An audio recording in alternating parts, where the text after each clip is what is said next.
Selectmen of the Town of Saco, you are hereby requested to insert an article in your warrant for the annual town meeting of said town to see if the town will authorize a sum of money sufficient to build a bridge across Stackpole Brook, so-called, in said town, in the present year, Saco, February 23rd, 1848.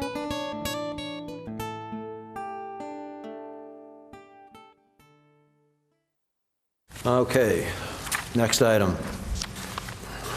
Second and final reading, to authorize the bond question regarding the Stackpole Bridge.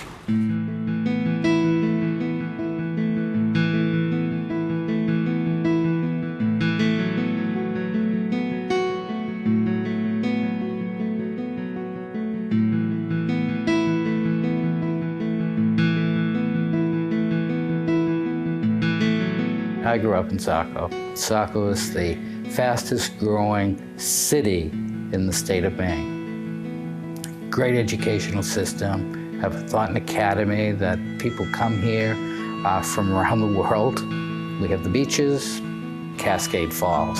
Only 90 minutes from Boston, Amtrak, LL Bean just up the street, and less than an hour to the White Mountains. This is probably the ideal spot to live in southern Maine. Saco is population about rounded to 20,000, shares the downtown in a sense with Biddeford, mill community, historic mills. Back in the day, workers would be living at the mills in Biddeford side, and Saco owners, would live in houses in the Saco side. So there's always that competition, but nowadays it's really one downtown, one community.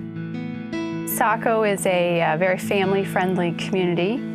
As a teacher in the community for the last 20 years, I know that a lot of Saco families stay in Saco. The kids go to college, they come back to Saco. There's a quiet quality of life there. It's very community-oriented with sports are huge, festivals are huge. There's a feeling of safety, very safe community. Everyone raves about the downtown. It's currently undergoing a little renaissance, maybe to try to keep up with Biddeford, but there is some new blood in town, some younger folks trying to start businesses. It's a really lovely place to live. Saco is very unique, I think. The landmass is very large, so you have farms and rural inland Saco, and then you have small but a good stretch of beach. So some people in Saco have not been out to the farms, and some people at farms have never been at the beach. As I learned, I just assumed everyone would go everywhere in Saco, but Saco is that vast and diverse. I personally chose Saco. One reason on the recreation side is I like to kayak, and Saco offers marsh, river, and ocean, and to have all three is very unique.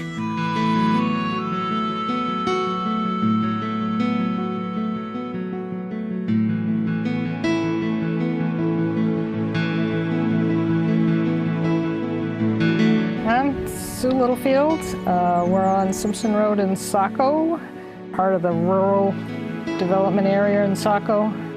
My grandfather bought this place in 1922, but he was born next door in the late 1800s. And his mother's family has been in the house at the top of the hill since 1810, so it's quite a long history there. There was a village by itself. It was all farming. Primarily, there were people that were blacksmiths, cattle people, haying, basically wheat. This area was really a small community of itself. The neighborhood was still dairy farms when I was real young, and we kind of had the run of the neighborhood. It was quiet. All the older folks looked out for us so we couldn't get in trouble when we were wandering.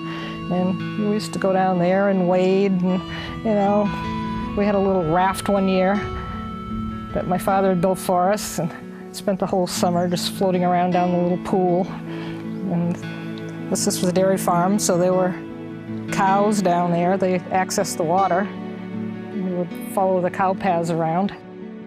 Before the Stackpole Brook Bridge was built, there must have been some other type of bridge there which obviously would have been some type of wooden bridge. It might have not have been right there at that dip. It would have been probably upstream from it, because early traffic was done by animals and people, and they didn't like going down these steep dips and steep gullies. Before Stackpole Bridge was there, Timber Bridge had been there and had been washed out several times. And our understanding is that these patriarchs of the road finally said, enough, we want a bridge here on Simpson Road that is going to last. A bridge for about $700 or $800 is what the bridge costs to build. If you look at this area, it's quite a big dip on both sides, so it had to be a challenge to get it over here. They were really determined to put a bridge here. Pieces down lower were huge, so it was impressive as to how they even cut everything and got it over here and set it in place. So it's, you know, this is 1840s, 1850s this was built, so they were using oxen and dragging from wherever they were. I believe there were quarries nearby, either down by Saco River or over inland in one of the farms. That bridge was very essential for the farmers. People had to be fed, not only here in Biddeford and Saco with wheat. We also supplied a lot of wheat to the Boston area. There is a lot of uncertainty about who actually built the bridge. Did some of those men themselves build the bridge? Did someone with Irish or Scottish background, a stonemason? Did he come from somewhere else to help build the bridge? So we don't know. Our understanding is that the bridge was constructed in 1848, and it was done by local farmers to get across Stackpole Creek. To have arrived at this level of structure to do that, it's amazing to most people in my field and in the construction industry that have visited this. It is recognized as unique and something that would be very hard to recreate today from scratch. First time I saw the bridge I probably was 7 years old, 8 years old. The area was, the stream actually you could see. Now it's been all filled in with a lot of overgrowth that's there. But what a bridge. It was beautiful. The bridge is really, people call it the gem of Simpson Road. For me, it's really a focal point, and it's sort of a physical symbol of the longevity of the road, the people who live there, and it kind of captures just the beauty of rural living in Maine.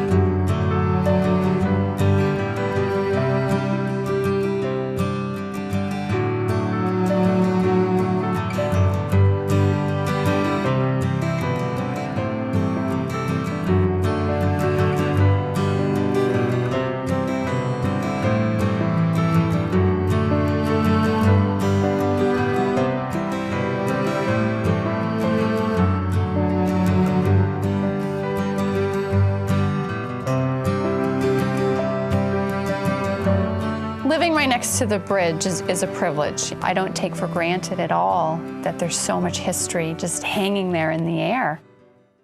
In 1848, there were several men in this community who sent a warrant to the city asking for the city to build a bridge on Simpson Road, and the bridge they chose to build was made of granite. It's built on ledge. The design has lasted for 168 years. The bridge warrant is actually a really fascinating document, and I think there's 8 or 9, maybe 10 men's name on that warrant. Those men who signed the warrant were all neighbors. In fact, we believe they were all next-door neighbors, maybe 8 or 10 of them in a row, literally next-door neighbors. So a very small kind of microcosm of these men in 1847 got together to sign the bridge warrant. There were, like 20 men in the neighborhood who signed this, and some of those families are still here or haven't been gone long. Well, we have to give the farmers or the citizens credit back in the 1800s of they must have known what they're doing, or they wouldn't have wasted their time lugging these rocks all over the place. The Stackpole Bridge absolutely would have been a communal effort. I mean, from the moving of the blocks to, the people who dressed and prepared the blocks, they would come out pretty rough and somebody would have to smooth them out, sometimes with pretty rudimentary tools. It's called dry-laid stone because originally it didn't have any mortar in it. I think over the years there was some mortar put in, which is not really a good thing because the mortar will hold moisture and cause freeze-thaw cycles. But I think that was done maybe in the early 1900s as a temporary repair after a flood. But originally it was dry stone, and it was filled with what they call rubble, but it's essentially just other random stones laid in the middle for a mass. So they built the walls up on the outside, and as they built the walls up, they put random stones in for mass in between it. So it's actually two walls with fill. So, you know, you end up with a structure that's like super strong because it has so much mass to it. I do think it's inspired by the traditional classical Roman arch, perfected by the ancient Romans and was then utilized throughout the past 2,000 years as a stable structure for carrying a significant amount of weight. A bridge has to carry a lot of weight. As farmers, they would have been familiar with stonework, particularly if they were farming new land in New England, they would have to remove a lot of stones. It takes a great group effort of people to move those stones, to organize the building. They would have had to build some kind of a centering to support it before that keystone was dropped in, so somebody would have had to be responsible for that. And I think they would have understood that as far as a stable engineering structure, the arch is the most stable form. Seeing examples in places like forts that are, you know, all around the coast of New England, if they were immigrants, they likely would have come through a big site like Boston and would have seen the use of arches in places like that. So I think it definitely has a precedence. It's part of a historical lineage that goes back 2,000 years, if not more. This type of bridge, which is popular, I believe, in Scotland or England, this type of rock bridge was considered the oldest bridge in Maine, which why that got a lot of outside attention to us, positive. Like, hey, I kind of want to work on that. The thing that's very odd about the bridge is if you look at it, you've got all this stone. Now you had people that had to carry the stones, roll them down the hills. So these stones were probably from over there. These stones were probably from over there. And if they had had a wider arch, it would actually have been less work. And they had the technology at the time to have a more circular arch. And they had to move all of this material to build what's essentially a dam with a spillway. So I have my own theory about it, and it's never been proven, but you've got mills down the Saco River, and this is a very seasonal stream. And so my thought is it was something to even out floods. This is a stone arch bridge built in the mid-1800s. I believe it has been either rebuilt or repaired many times. From what we found going through the stone, there were some newer stones in places, so I think the bridge has sustained some flooding and some damage over its 150-year history.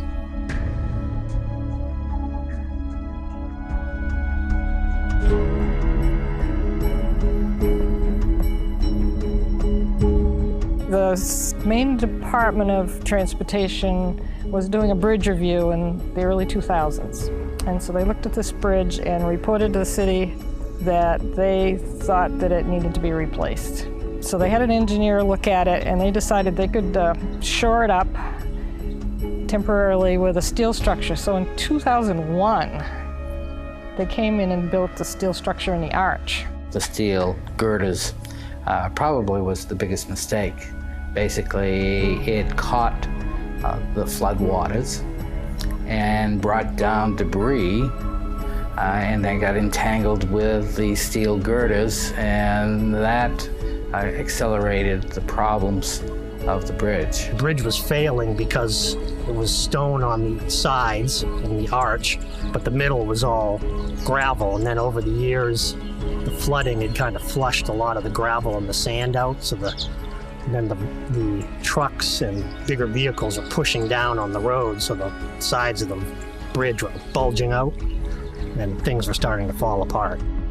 And then it kind of just sat, and you know, there were disputes about money and funding. And then in 2007, that was the Patriots' Day storm, where there was flooding all over southern Maine. And it flooded right up over the arch and got everybody into a panic.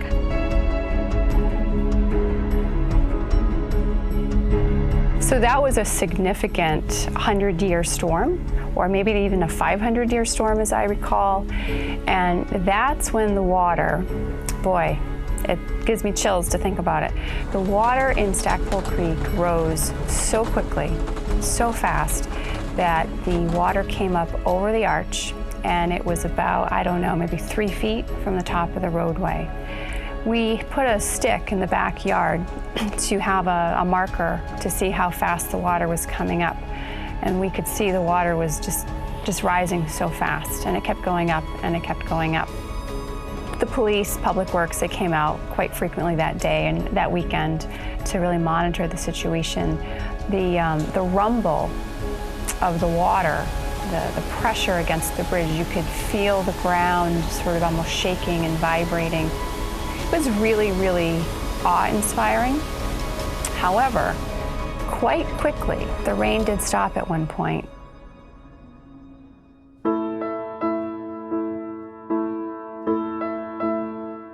The water was still really high, but all of a sudden, the water started to recede really quickly, and our theory is something just finally let go.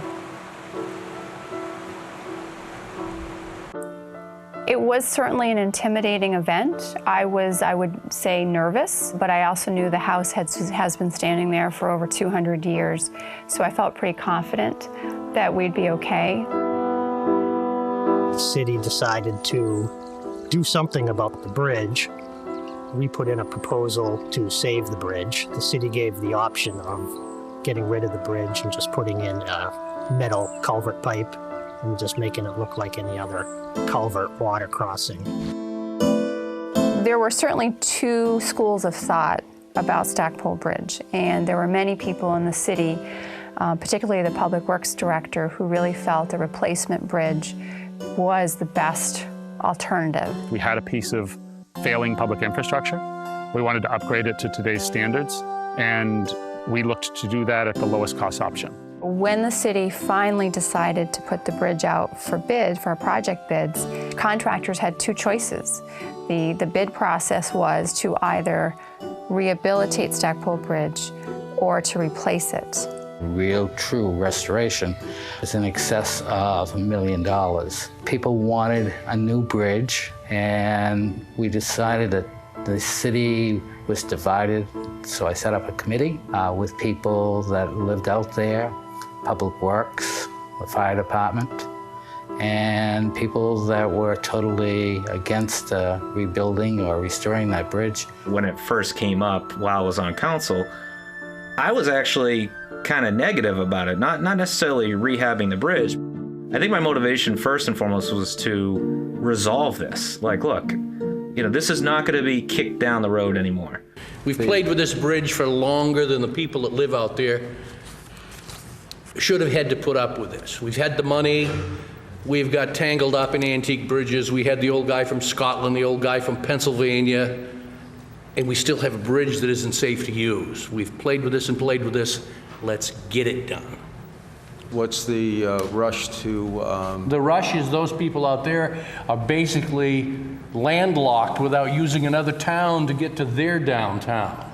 We should have had this done 3 or 4 years ago. But I started with the city in 2005, and the restoration of the Stackpole Creek Bridge was already underway as a planning and necessary capital improvement that needed to happen.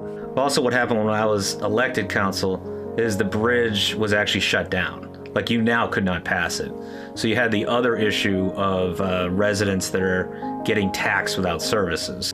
What's the rush if the DOT pushes it out, and I don't see any harm in letting these people see if they can raise Well, you can tell funds? the folks that live on the other side of the bridge that they can spend another 6 months going the long way around. I'm sure that'll fall on happy years. If Stackpole Bridge is closed, you are basically amputating our community and splitting us in half. And a closed bridge is not a positive outcome for our neighborhood on Simpson Road. My neighbors and I can't tell you how many council meetings we attended, just a lot. And it was just became a regular thing that we did. You had to go to council meetings, you had to show up, you had to speak, you had to advocate, you had to educate.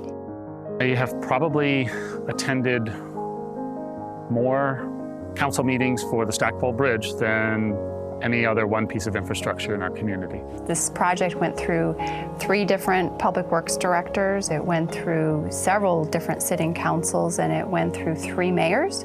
So there was always a new host of politicians and people to sort of get to know and to try to understand where they're coming from. That was our fight over the years. You know, we'd get people in who knew about stonework, and the city would say, yeah, but, you know, we can't afford this, or we need a better engineering study, or, you know, kind of just went around in convoluted circles from our point of view. Some people didn't have any interest in the project whatsoever.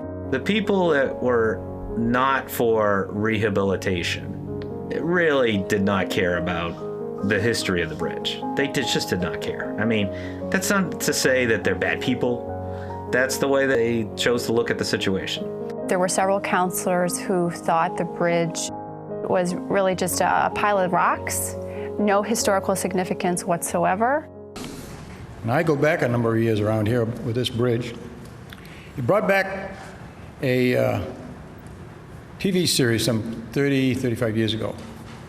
And it was, this little guy would come out and say, the plane, and everybody would come running because they knew people were coming to spend money. But here we're hearing, the bridge, and everybody's running the other way because it's gonna cost them money. My issue is, we're going to turn around and we're going to tax the taxpayers a second time for this bridge. Now, if we do that, it's going to cost them $1.5 million.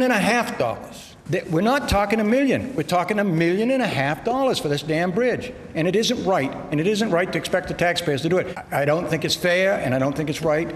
The other aspect of spending more and more money here is we're all going to be looking at, very soon, voting on either a $21 or a $27 million new school. We're either going to vote for one of those or for none. The older folks, and there's a lot of us, can't afford the taxes. You don't want to raise taxes. The younger people are coming in, the older people are downsizing. Where's the money going to come?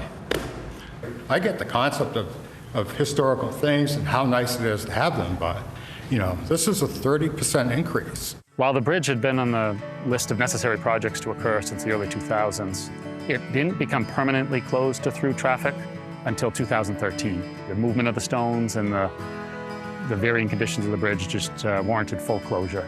So in 2013, when that closed, that obviously ramped up the necessity to get it addressed sooner rather than later. So in 2014, voters of Saco responded by approving a bond question to replace or rehabilitate the bridge. The first referendum was in 2013, and that was for $1.7 million to rehabilitate the bridge. And that bond, although we were optimistic at the time, we knew that was a really high number. That's a lot of money for citizens to vote yes on. And so in 2014, there was another referendum for $990,000. That's an amount that the city thought voters might find a little more appealing. We're looking to forego another city project so that we can fund this project above and beyond what the voters approved. The motion would move the funds from Pleasant Street project to the Simpson Road project, just as we did when we took the Simpson Road project money away 3 years ago and used it for other capital projects. If I can remember correctly, when we took that money off the table a few years ago, was to keep the tax rate down. Some of the council meetings were nail biters. I mean, oftentimes what I've learned in this process is that with 1 or 2 votes, a council member can change history forever. And this bridge almost was demolished. So the power of local government should not be underestimated. I would ask you to think very broadly, very expansively, and to realize that your decision on the bridge will impact generations to come. Significant and remarkable things never occur with small and limited thinking. Stackpole Bridge is a unique structure. We have letters from national organizations touting its uniqueness. We have international letters touting its uniqueness. The only reason that I've been able to stay positive and strong in the last 8 years is because of the overwhelming positive accolades that this bridge has received. On the voting night, we went at 9 o'clock or 8 o'clock when the polls closed, and we had our pens and we were getting the precincts reporting and the votes coming in, and one by one we could see pretty quickly that it was going to pass. That was a huge breakthrough.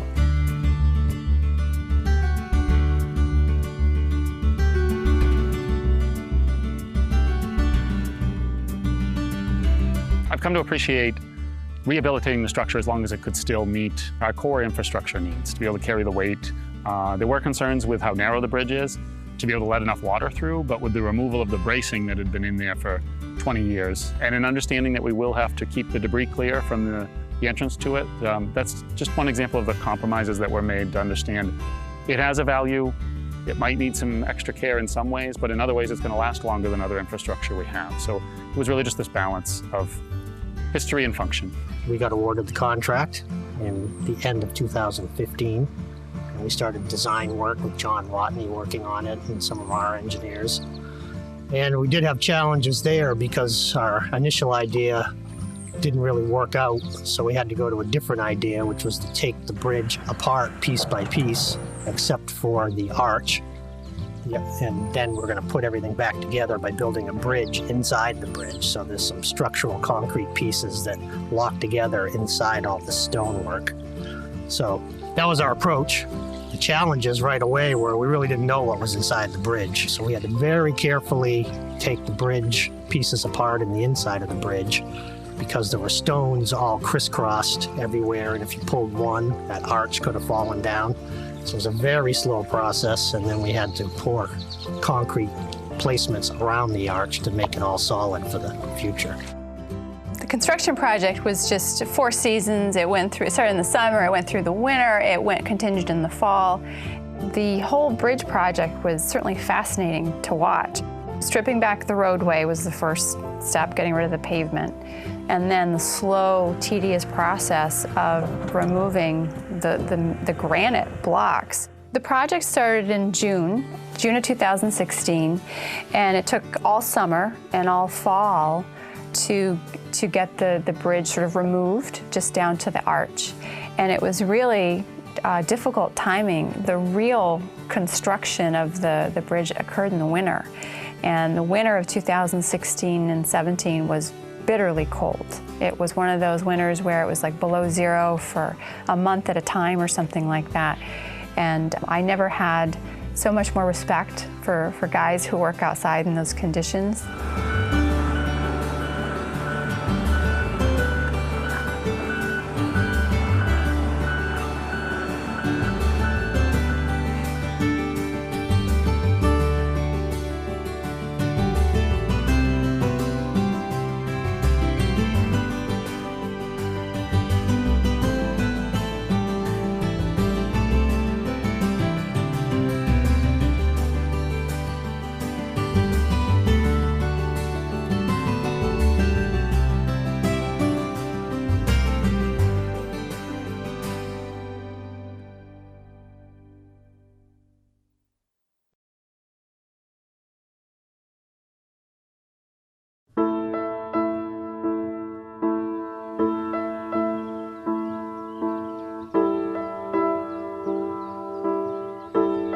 When they were rehabbing the bridge, they realized they could not maintain, besides the arch, the internal structure of the bridge. That they would have to remove the rocks, put the cement bridge in the middle, and then put the rocks back on it. So that was like a big aha moment. Aha, the anti-rehab people, it's not going to be a historic bridge. The bridge is a massive concrete structure. It's a massive modern concrete structure around a historic arch. But it's really hard to tell which is the modern bridge. It looks really, really similar to the original 1848 bridge. So I think that's remarkable. This was a real victory for preservation. You had the coming together of the neighborhood, the Friends of Stackpole Creek Bridge, and the city of Saco, and you don't get a lot of victories like this. And it was a real win for preservation. In the end, Saco got a great bridge for the cost. They got a modern bridge that is going to last at least minimum 100 years. In the long run, people will consider that a historic bridge. In 25 to 50 years, people will think that bridge is an original bridge that was put in the mid-1800s. The Stackpole Bridge is very much a part of this long tradition, and that it's lasted as long as it has is a testament to the people who built it, and I definitely think that it's something that should be preserved. We should try to preserve as much as we can. It'll be interesting to see if this bridge will last as long, and I doubt it. It is important to preserve these types of historical structures because it's a loss of history, it's a loss of what people strive to accomplish back then, hoping that people will strive to accomplish something in the future.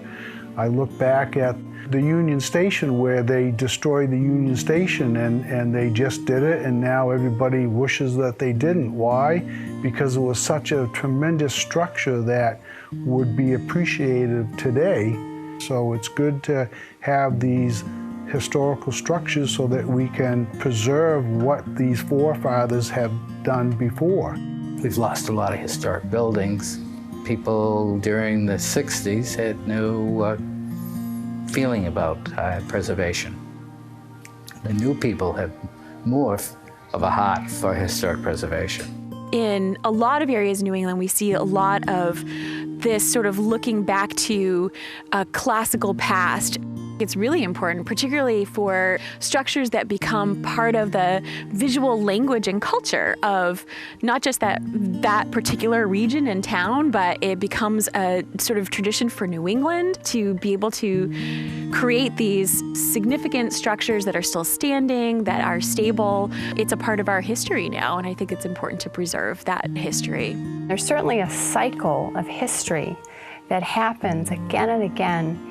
And it's really the people who lived on Simpson Road who inspired, I think, the neighborhood. It's really a tribute to them that the city of Saco did follow through and rehabilitate the bridge. I think that many of them are buried in the graveyards along the road, and I think that they would be absolutely so inspired and happy that the bridge still stands, based on their preliminary steps in 1847. Saco's long been considered to have a historic downtown.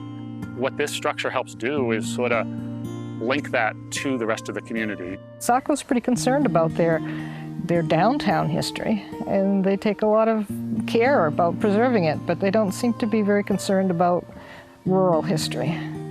So it's very interesting to now have this bridge that's been redone in a historic fashion to link the rural portions of Saco to the historic downtown with this feature that people can visit and still have that historic sense of Saco. People in this community should make it a priority to see what our forefathers were willing to build, willing to maintain. When does history matter, right? And is it for our future as well?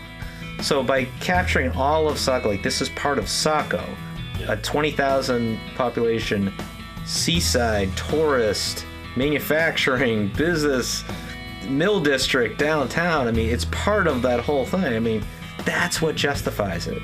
That's in the end. It's not just being the oldest bridge or a quaint farmer bridge or anything. It's about the past and the current vibe of a city.